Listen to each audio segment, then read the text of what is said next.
Good evening, ladies and gentlemen, and welcome back to SF Commons. Tonight, we have a very special presentation for you. We had been getting the ballots for the election. We have a primary election coming up on June 5, and we have the mayor's race. There's a lot of activities going on in San Francisco. We have 4 very good candidates for mayor. And then at the state level, we have a very competitive race for governor. Governor Jerry Brown is termed out of office, and we have 5 leading candidates, both Republicans and Democrats, who are now competing to take over his seat. I want to talk about John Chiang, and I hope that you will feel the same way and why we are supporting John Chiang. I don't remember the first time it happened, but I'll never forget how painful it was for my family. They threw rocks at our windows, spray painted our garage, and started fights with us on the playground. My dad came over from Taiwan in the 1950s with little money to his name. We were the first Asian American family on our block. We were taunted, ridiculed, but I remember my mom saying, "We just need to show them that we are good people."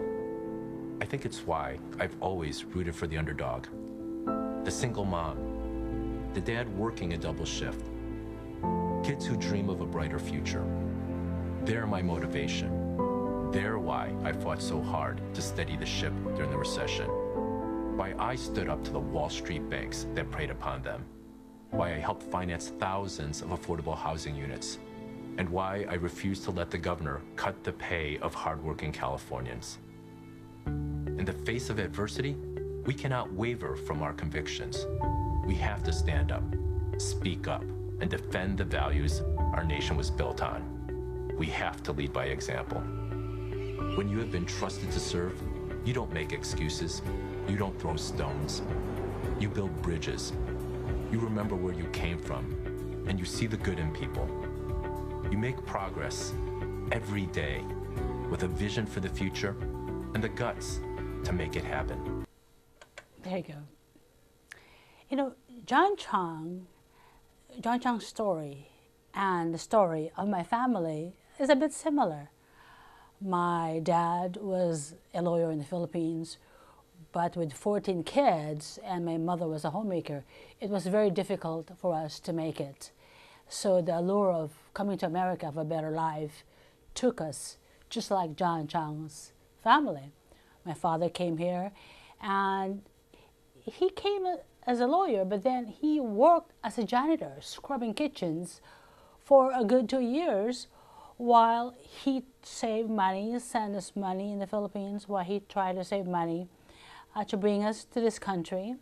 And my mother came, he petitioned my mother, and then my sister, and then my brothers who can work, and then the rest of us kids, as a young girl, I remember having to take care of my siblings. But you know, that's the story of the immigrant family. We just try harder, no matter what difficulties the 8th largest God gave economy us. in the we world try harder. As your treasurer, I stood up to Wells Fargo and won. And as controller, when Governor Schwarzenegger wanted to slash state salaries down to minimum wage, I said, no way. And when the legislature refused to submit a balanced budget, I said, no pay. All my life, I've been standing up to the bullies. I promise you this. As your governor, I will stand against President Trump's politics of fear, division, and bigotry. I will stand up to Trump on immigration. I will stand up to Trump on climate change, on taxes, on health care. And most importantly, I will always stand up for you. I had the opportunity to interview in Chinatown. And California Treasurer John Chiang is running for governor, and we are here at this fantastic place at Far East Cafe. How are you doing? I'm very excited. This is a great evening. You're doing a great job. Well, thank you. Thank you for all your help. So now people are asking, what is your vision? Why should it be you as opposed to these three other candidates? What is your vision for California? Yeah, well, my vision is unique in that I want to make sure that all Californians participate in the growth of California, right? My parents were immigrants who came to this country, overcame a lot of struggle, discrimination, bigotry, climbing the economic ladder, and I have the great fortune of running for governor, and I want to make sure that my 8 godchildren and all Californians have a California as bright as the one that was given to me. So we know that this economy today, the wealthy are doing very well, but we have still too many Californians who have fallen behind. When 1 in every 5 of us lives in poverty, that's unacceptable. So you need a governor who's going to protect everybody, who understands that if California is going to be successful, everybody has to be part of the success story.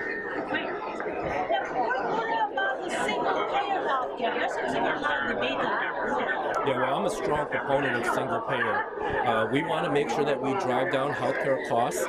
This doesn't necessarily come with single payer, but will be included in the single payer that I support. We have to make sure it's universal healthcare. Everybody is covered. One of the things one of our big challenges, we have to figure out how to pay for it. We know that there's great uncertainty based on Washington, D.C. and the Trump administration, but I'm the only person in California history to serve in all 3 financial offices, making sure that California pulled us out of that difficult financial time in 2008-9 through 2012. So I've come up with the ideas on saving money and bringing in additional revenues. So whether it's early childhood education, whether it's making sure that we build more schools, making sure that we have child care, or a single payer, I'm going to fight very vigorously and come up with those ideas so that we can improve the lives of all Californians. Homelessness seems to be a big problem, almost like statewide, particularly in San Francisco. Everywhere I see cops busting people.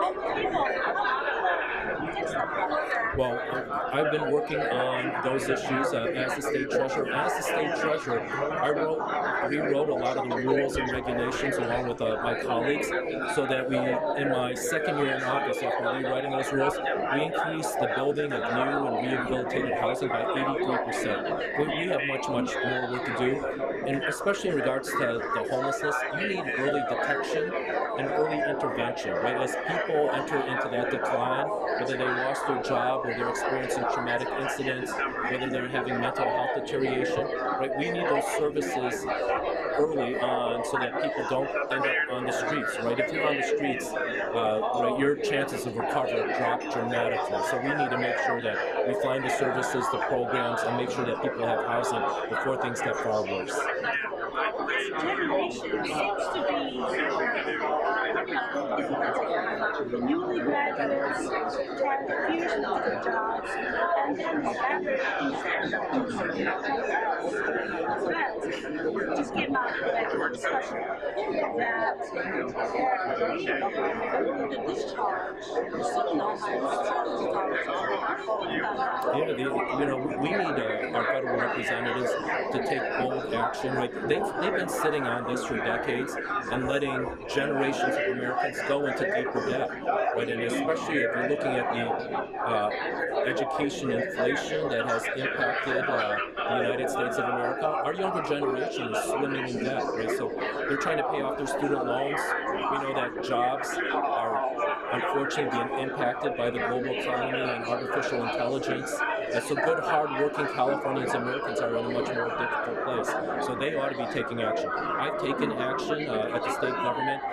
As governor, I would push on the legislation that I sponsored. Senator Ben Allen introduced it for us, where we would create a backstop so that individuals who are paying off their student loans could renegotiate the interest rates with whoever that provided the loans to them. Right? If you can drop that student loan interest rate by 1.5%, 2%, right, you can save individuals thousands of dollars and get them out of debt much faster than originally.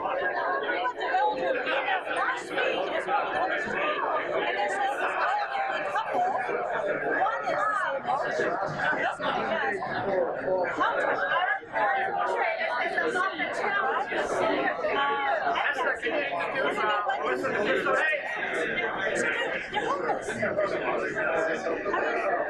mean, what would you do as government to make sure that these are in all of California to get the first treatment or whatever? Yeah, well, obviously we don't treat our seniors with the respect and dignity that they're afforded to. We know a lot of the Asian values that are brought to this country are, right, number one, you got to respect your elders. They've engaged in incredible sacrifice to provide us and successive generations better opportunities.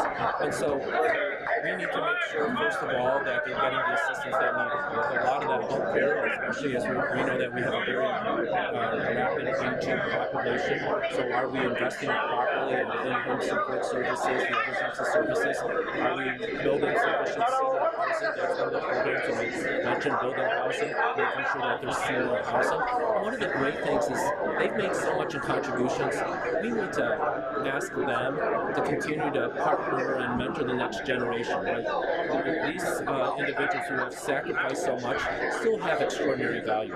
Fundamentally, it's understanding people have value, right? And then when you can bring them into the fold, we want them to have meaningful lives where they continue to feel that they're valued and they can make contributions. And lastly, all the candidates, you're the one with the national expertise, really well, and you're quite talented and super smart. I heard that from everyone. So now, because of the young problem we have right now, you are basically breaking the most Yeah, I've been incredibly innovative. Just a couple of weeks ago, I convened California's first international green bond summit. We understand there's incredible climate change, but we understand that's where a lot of the job creation for the future is going to be. So, tying in educational opportunities for the 21st century jobs, making sure that we're also improving our neighborhoods and economic and environmental health. And so I've helped finance that activity. When President Trump is attacking the environment, when he's cutting funding for education, and it's those types of ideas that continue to put California in a leadership role. I will always fight to make sure that California is first. That people have the idea when you come to this country, either the American dream or the California dream. For many, there isn't a separation, so I want California's future to be synonymous with the American dream. It's a little bit, it's tough interview, hundreds of people there. It was a very exciting event, which actually happens in every event that he has.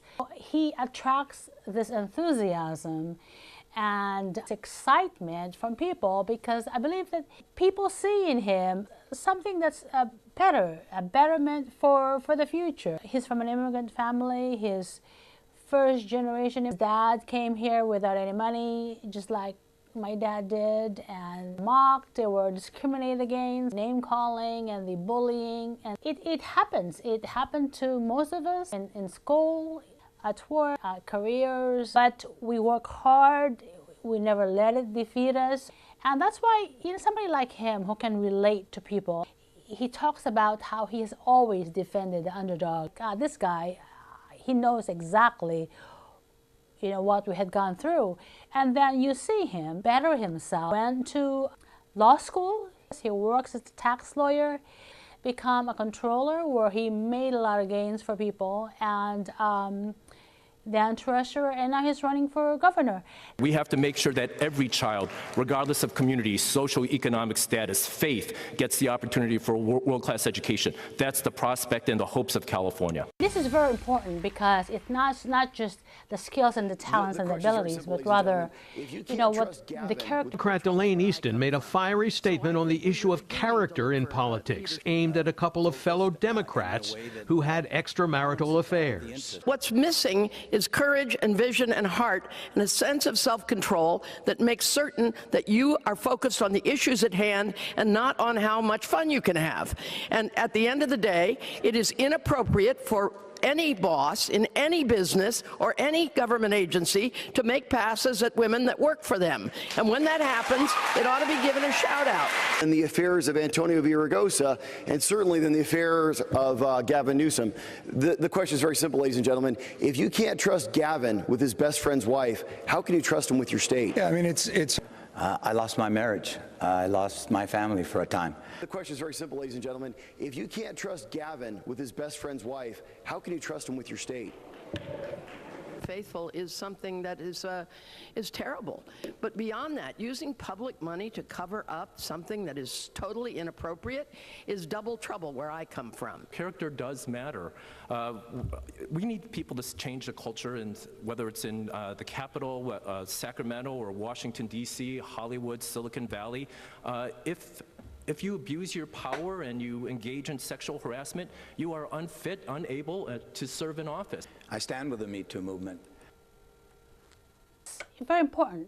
Character for a government leader is very important. I hope you would look at John Chiang's name in the ballot. I believe he will be a great governor for California, for our kids and for our family. You know, we're looking forward to having him as governor of California. Ladies and gentlemen, thank you so much for joining us. Good night.